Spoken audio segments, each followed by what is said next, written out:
I'd say the worst thing about the conversation between myself and the left wing supporter, I presume, so that's great, is that she purposely wouldn't exactly give me a chance to answer.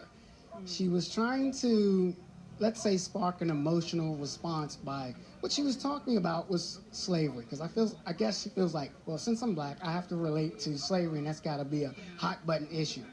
Never mind the fact that I've never been a slave, don't know anyone, and I'm not a slave, of course. She asked me the question, on my hat, when was America great? I answered it like this: America has been great from the very start because this nation was founded on the principles of freeing us from tyranny. Okay, there were slaves and so forth, but there were a lot of people of all colors, let's say white, in this nation that did not feel like that was correct. And this nation from that time has been moving out of tyranny, from bondage in one way or another, whether it be from Britain or whether it be from slavery as a whole. In case she doesn't know, there was a civil war.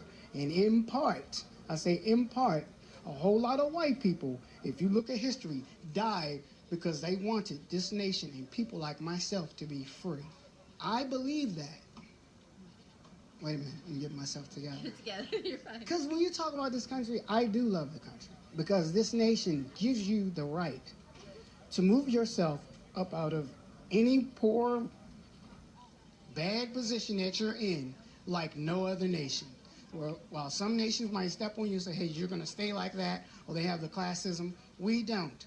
What she's saying about this nation's horrible, basically saying, oh, it's just full of racism, and I should be stupid enough to believe that when I'm sitting right here and see people who are nice of all colors, that do things, work together, and this fool wants to take us back to a time when everyone hates each other.